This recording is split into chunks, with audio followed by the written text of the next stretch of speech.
Here's a bit of a detour. We've been talking about DNS over TLS, and we mentioned that DNS over TLS is not good when it comes to caching. When you receive the record, you know at that instant it's correct. But once you put the record in the cache, there is no security on the record. It's just sitting there, and anybody can tamper with it. So this brings up a more general idea that you'll see in other places too, and it's the difference between object security and channel security. So channel security means that the security is coming from the channel itself. It's like taking a pipe or something and wrapping it in a bunch of secure foil or something so that people cannot interfere with the transit of your data. So in other words, you're securing the actual infrastructure that people are using to send the data from point A to point B.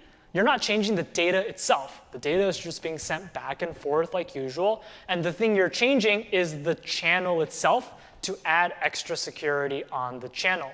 That's what TLS does. TLS adds a bunch of cryptography so that the channel itself has things encrypted on it. But it doesn't really change the data that you're encrypting at all. That's why it's channel security. And we can contrast that with object security.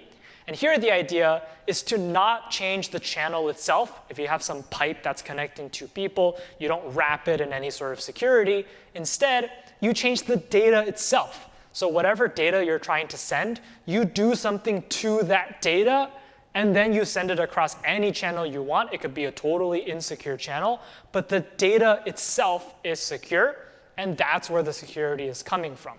It's kind of a philosophical point, and sometimes the lines between the two get blurry, but it's the difference between securing the channel and securing the data itself. And when you secure the data, because you're putting some lock around the data itself, it's secure in transit, but it's also secure when you store it, which is kind of nice. So the reason why we're going on this little detour is because this explains why DNS over TLS didn't solve the problems we were trying to solve. TLS is a channel security protocol. It secures the channel. But to secure DNS, we want object security. We want the records themselves to have some protection on them so that whether they're being transited or whether you're storing them in a cache, the protection lives there with the object, as opposed to TLS, where the protection evaporates as soon as you close the TLS channel. So this is a somewhat philosophical point, but it explains why we need something better than DNS over TLS.